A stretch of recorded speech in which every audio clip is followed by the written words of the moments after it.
अस्सलाम वालेकुम, बिस्मिल्लाहिर्रहमानिर्रहीम। आज की हमारी रेसिपी है स्पेशल सर्दियों की रेसिपी, सरसों का साग, जो कि बहुत से लोगों ने खाया होगा। मुझे पकाना नहीं आता, लेकिन ये मेरे साथ मेरी अम्मी ने हेल्प करवाई थी तो मैंने पकाया। ये साग है और ये पालक है। अब इनको बारीक बारीक काटा, जो कि बहुत टाइम लेता है। फिर इनको बहुत अच्छी तरह से वॉश करें। मेरी अम्मी जो है ना, काफ़ी वहमी है, वो मुझसे भी ज़्यादा वहमी है। थोड़ी थोड़ी करके धोती हैं ताकि हल्की सी भी मिट्टी बीच में ना रहे, और अच्छी तरह वॉश करती हैं। सारे साग को पकाने में मेरी अम्मी ने मेरे साथ पूरी मदद की, बल्कि उन्होंने ही पकाया, मैंने तो नहीं पकाया।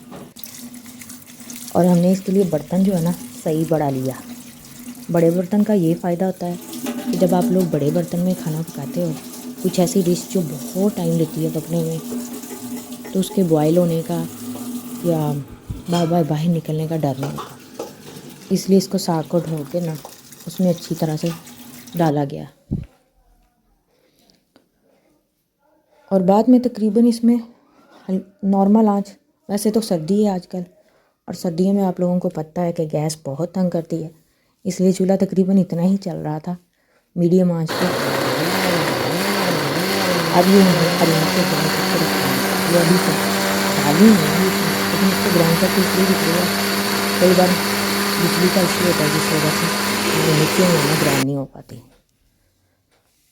अब एक देचके में हमने पालक को बॉयल किया और एक देचके में हम साग बॉयल कर रहे हैं। साग और पालक जो दोनों होते हैं ना, इनका पहला पानी जो है ना निकालना होता है। ये बहुत ज़रूरी है। अब अम्मी ने इसकी वजह तो नहीं बताई कि क्यों ज़रूरी है, लेकिन अम्मी कहती हैं कि हमारे बड़े यही करते आ रहे हैं, इसलिए इनका पहला पानी निकाल देते हैं बॉयल करके। अब ये पालक का पानी है जो कि निकाला जा रहा है।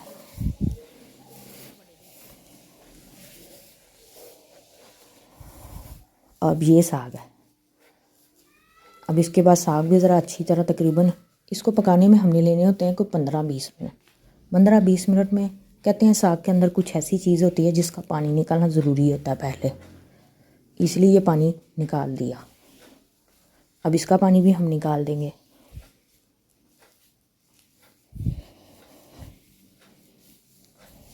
अच्छी तरह पानी निकालने के बाद इसको अगेन हम चूल्हे पे रखेंगे, और ये साथ में इसके अंदर चलेगी इसकी पालक भी ऐड कर दी अब इसके अंदर। अब एक बात जो कि अम्मी ने कही थी कि ज़रूरी होती है, पानी इसमें आपने कोशिश करनी है कि गर्म ही डालें, ठंडा पानी कभी मत डालें, क्योंकि ठंडे पानी से जो होता है ना, साग जो थोड़ा नरम हुआ होता है ना, डालने से फिर हार्ड हो जाता है, और साग का आपको पता है पकने में बहुत टाइम लेता है, कम से कम 3-4 घंटे, और अगर गैस का प्रॉब्लम है तो 5-6 घंटे भी ले लेता है। मस्ट इतना टाइम तो साग को लगता ही लगता है। अब ये इसको रखा हुआ है। अब इसमें जितना भी पानी डाला जाएगा ना, वो गर्म ही डाला जाएगा, ठंडा पानी नहीं डालना। ठंडा पानी डालने से ये ख़राब हो जाएगा। देख लें, पानी गर्म किया वो हमने डाला। और अब वो जो ग्राइंडेड मिर्चें थी ना, ये हमारे साग के अकॉर्डिंग है। अगर आप तो थोड़ा साग पका रहे हो तो थोड़ी डालें, लेकिन अगर ज़्यादा डाल रहे हैं, पका रहे हैं, तो ज़्यादा हरी मिर्चें डालें। इसलिए मैंने यहाँ ज़्यादा डाली, और साथ ही नमक अपने हस्बे ज़रूरत। यहाँ पे साग काफ़ी ज़्यादा था, क्योंकि ये एक ऐसी डिशें होती हैं जो हम लोग ज़्यादा ही पकाते हैं। इतनी मेहनत करके पकानी होती है, फिर थोड़ी क्या पकाएं। अब ये साथ साथ गर्म पानी भी इसमें डाल दिया और फिर इसको पकने के लिए रख दिया। अब गैस की इशू की वजह से इसको हमें पकाने में 2 दिन लगे। 2 दिन ये पकता ही रहा है, चूल्हे के ऊपर ही रहा है। गैस आती नहीं थी, चूल्हा बंद कर देते थे, फिर गैस आती थी तो चूल्हा जितना चलता था उसके ऊपर रखना पड़ता था, और ये पकता रहता था। इसलिए हमें कम से कम इसको पकाने में 2 दिन लग गए। नॉर्मली 2 दिन नहीं लगते, अगर गैस हो तो नहीं लगते। अब यहाँ पे आपको ना थोड़ी मज़े की बात बताना चाहती हूँ। मैंने गैस की हिस्ट्री देखी, इसकी साग की जो ना हिस्ट्री देखी कि साग आखिरकार लोगों ने खाना शुरू क्यों किया। तो उसमें एक चीज़ पता चली कि कुछ लोग थे काफ़ी सालों पहले, जब कोई इतना साग खाता नहीं था, गांव के लोग थे या शहर के लोग थे, तो ऐसे सफ़र कर रहे थे। सफ़र करते करते वो रास्ते में कहीं जा रहे थे, उनको भूख लग गई। रोटी तो उनके पास थी लेकिन खाने के लिए कुछ नहीं था। तो उन्होंने पास पड़े हुए पत्ते जो कि बेशक उस वक्त साग के थे उतार के ना उनको बॉयल किया और खा लिया। और जब उन्होंने खाए उनको काफ़ी अच्छे लगे। जब उनको उसका टेस्ट अच्छा लगा तो वो अपने गांव वापस आए, जहाँ पे भी अपने कबीले वालों को बताया कि इस चीज़ को बॉयल करके पकाओ तो ये चीज़ मज़े की बनती है। इसलिए वहाँ से साग पकना शुरू हुआ। वक्त के साथ बनता बनता बनता लोगों ने अपने अपने तरीके से पकाना शुरू कर दिया। तो आज हम साग खाते हैं, बल्कि हम क्या सारी दुनिया में खाया जाता है। ज़्यादातर एशिया में खाया जाता है लेकिन काफ़ी में लोग शौक़ से खाते हैं। अब इसको हिलाने का प्रोसेस जो कि साथ साथ हिलाते रहो। तकरीबन हर 10-15 मिनट बाद आके चेक करके इसको बार बार हिलाना इसका एक मसला था, जो कि हमने बारियाँ लगाई हुई थी। कभी कोई करता था, कभी कोई करता था। अब जब काफ़ी हद तक साग जो है ना हमारा गल जाता है ना, तो फिर इसमें ना आटा जो होता है ना घर का, उसको छान कर तकरीबन साग के अकॉर्डिंग यहाँ पे हमने लिया था तो 2-3 मुट्ठी पानी में डाल के अच्छी तरह उसकी गुठलियाँ ख़त्म करके साग में डाल दिया। ये साग को यकजा करने का काम होता है। यकजा मतलब साग जो ऐसे लैदा लैदा लगता है ना वो इकट्ठा हो जाता है, इसको मिक्स करने का काम होता है। और अब हमने साग को अच्छी तरह मिक्स करते जाना है। ये भी टाइम काफ़ी लंबा होता है। आजकल वैसे लोग मशीनों से भी कर लेते हैं, अच्छी बात है। आप लोगों के पास मशीनें हैं तो आप लोग मशीनों से करें। लेकिन अगर मशीन से नहीं करना चाहते, हाथ से मेहनत करना चाहते हैं, हाथ से कर लें। वैसे मैंने हाथ से ही हमने ज़्यादा मेहनत की थी, हमने मशीन यूज़ नहीं की थी। तो अब ये फ़ाइनल तकरीबन साग की लुक जो है ना पक के तैयार होगी। अब इसके बाद इसका मेन प्रोसेस जो है ना तड़का। यहाँ पे एक बात हो कि जब साग ज़्यादा बनाया जाता है तो ज़ाहिर हम सारा इकट्ठा खा तो नहीं सकते।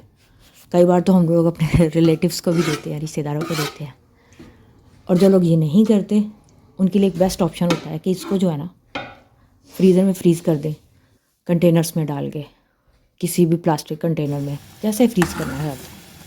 और 10-15 दिन बाद भी निकाल के पकाएंगे तो खाया जाए।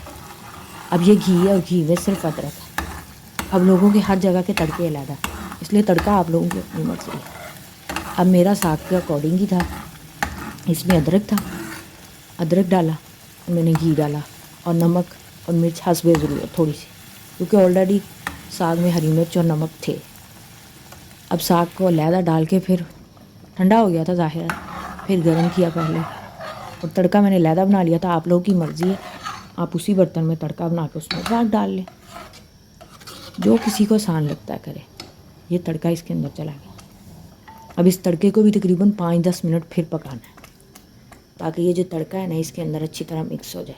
तड़का लगाने का तरीका हर एक का अपना, तो मैंने कई लोगों से सुना है, कई लोग पूरे मसाला जात का तड़का लगाते हैं जैसे हम नॉर्मल हांडी का लगाते हैं, लेकिन हमने अपने बड़ों से सिर्फ अदरक और धनिया का तड़का ज़्यादा सुना है, इसलिए उसी का ही था। तड़का आप लोगों की अपनी मर्ज़ी में। बार बार एक ही बात बताती हूँ कि चंद चीज़ें होती हैं जो हम किसी को नहीं सिखा सकते, सब अपनी मर्ज़ी का पकाते हैं।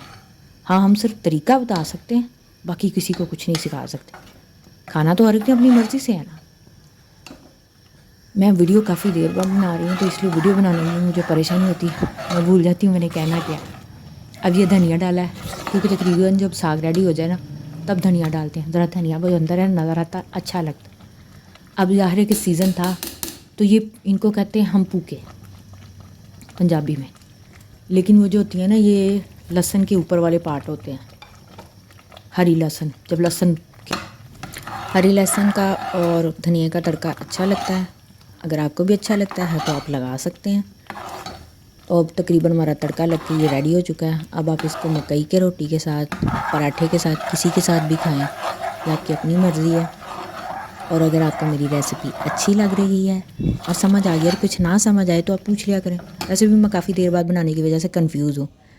तो अगर आपको रेसिपी समझ आ गई है तो like, subscribe, share my channel and take care. अल्लाह हाफिज़। बहुत शुक्रिया।